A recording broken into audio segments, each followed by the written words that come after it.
Imagine you survived. Emergency landing, chaos, then silence. You open your eyes. The ship is destroyed, but you are alive. Somehow, impossibly alive. You crawl to the shattered porthole, and what you see outside stops your heart completely. It is beautiful. Soft amber light filtering through clouds the color of burnt honey. Hills stretching to a horizon that looks almost gentle, almost peaceful, almost like a place where you could step outside, take a deep breath, and feel okay. Your hand reaches for your helmet latch, and that is exactly when you would die. Because Titan does not kill you with violence, not fire, not explosion, not the dramatic death of science fiction. Titan kills you quietly. Titan kills you with beauty. The moment that helmet comes off, nitrogen floods your lungs instead of oxygen. Minus 179 degrees Celsius crystallizes your airways in under a second. You do not even feel the cold. You are simply gone, erased, as if you were never there. This is not a world that hates you. That would almost be better. This is a world that does not know you exist. Welcome to Titan. Titan is not a moon. Call it that if you want. Technically, yes, it orbits Saturn. But that word is a lie of scale. Titan is larger than the planet Mercury. It is so much larger than our own moon that if you placed them side by side, our moon would look like a child standing next to its father. If Titan broke free from Saturn's gravity tomorrow and began orbiting the sun, every astronomer on Earth would reclassify it as a planet before the week was out. No debate, no hesitation. So why does nobody talk about it that way? Because Saturn is louder. Saturn has the rings, the iconic silhouette, the posters on bedroom walls and textbook covers for generations. Saturn takes all the attention. And right beside it sits Titan, enormous, ancient, wrapped in thick orange haze that hides everything. Titan's personality is this: it reveals nothing until it is ready. For 300 years, astronomers aimed their best telescopes at Saturn and saw the same thing every time: a blurry orange smudge, a dot with no features, no surface, no story, just haze, just silence. And the silence was maddening, because the atmosphere was too thick, too complex, too chemically alive to be hiding nothing. Titan had weather, real weather, not the thin, polite weather of Mars with its occasional dust storms. Real, violent, structured weather. Clouds, rain, seasons, each one lasting 7 Earth years. Something was happening beneath that orange ceiling. Something that had been happening for billions of years. And for 3 centuries, humanity could only stand outside and listen to the storm, never seeing it. These were the biggest locked doors in the history of planetary science. Then, in 1997, we built the key. Cassini launched on October 15, 1997. The size of a school bus, nearly 6 metric tons, 12 scientific instruments, $3.3 billion of human ambition. And attached to its side, like a barnacle on a whale, a small golden capsule called Huygens. Huygens was not built to survive Titan. The engineers who designed it knew it would die. They built it anyway. Its mission was measured not in years, not in months, in hours, fall into the atmosphere, transmit everything, then go silent forever in the mud of an alien world. It was a sacrifice, deliberate and magnificent. 7 years of travel, 1.4 billion kilometers of empty space. On Christmas Day 2004, Cassini released Huygens into the void. No fanfare, no countdown, just a mechanical click. And then Huygens was alone in the dark, falling toward the most mysterious surface in the solar system. 21 days of freefall. Then Titan's atmosphere hit it like a wall, 22,000 kilometers per hour. The heat shield reached temperatures comparable to the surface of the sun. Huygens briefly became a small falling star. Then the parachutes deployed, all of them in rapid sequence, and the deceleration hit hard, from $22,000 to a gentle drift in seconds. And then, a live silence. Huygens was inside Titan's atmosphere. 2.5 hours of descent. Cameras pointed down. The sky shifted from amber brilliance to something darker, something browner, something that pressed in from all sides. Temperature outside dropped to -179 and held there, stable and absolute, as if Titan had decided on that number long ago and had no intention of changing it for anyone. At 4 kilometers above the surface, the haze finally cleared. And the scientists watching the data stream on Earth went very, very quiet. They were not looking at a dead world. They were looking at a world that had been secretly building itself for 4 billion years and had finally decided to show them what it made. River valleys, hundreds of them, branching and winding exactly like river systems on Earth, carved by liquid flowing downhill over geological time.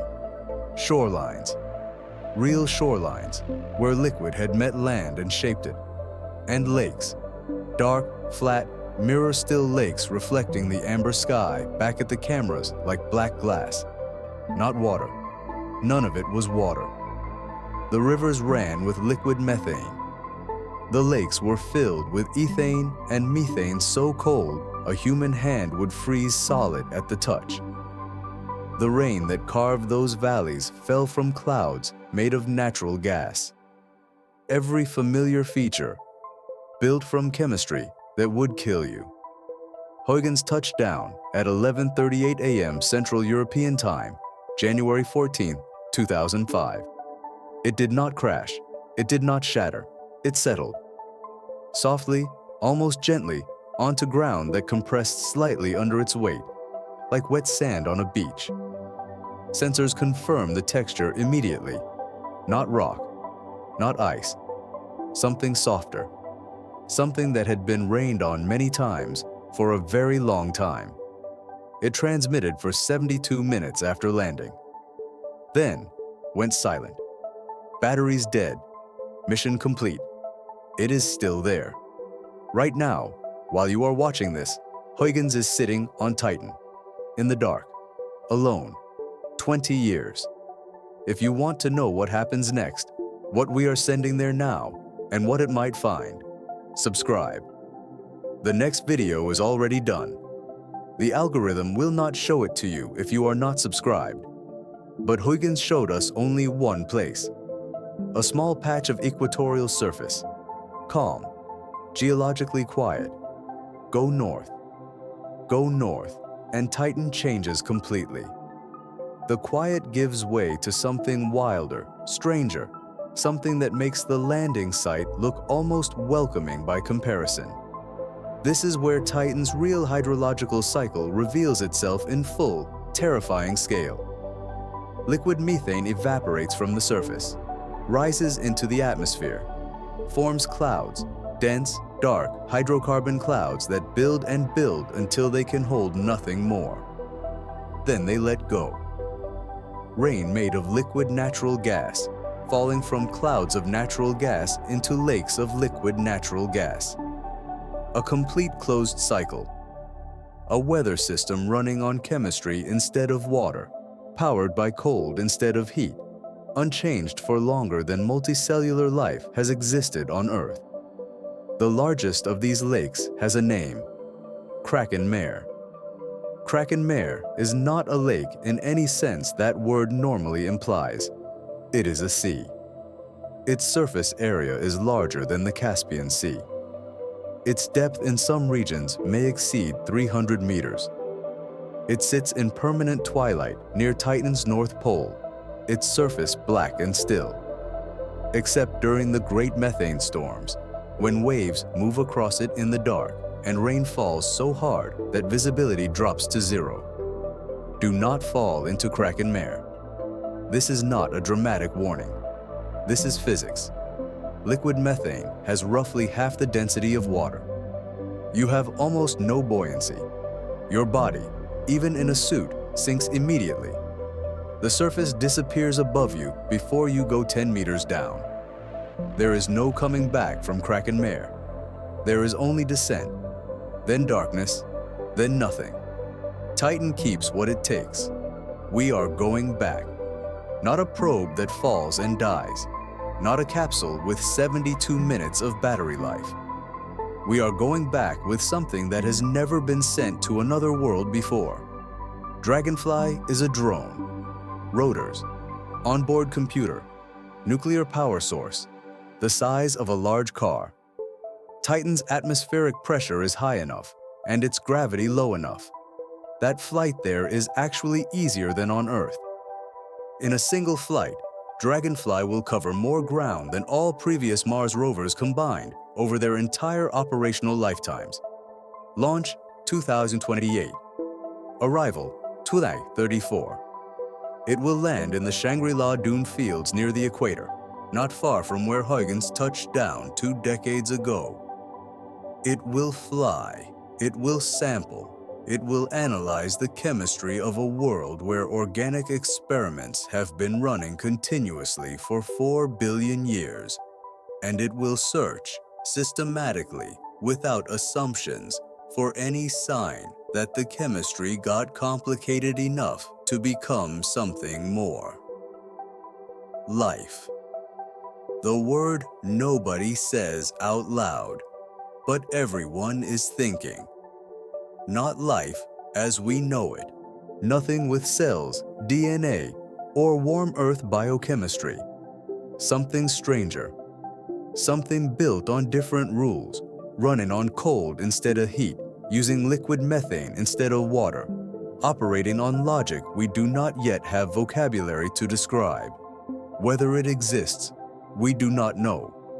The math says it is possible. The chemistry says the building blocks are already there. Dragonfly will find out. 4 billion years of silence. Methane rain falling into black seas that no eye ever saw.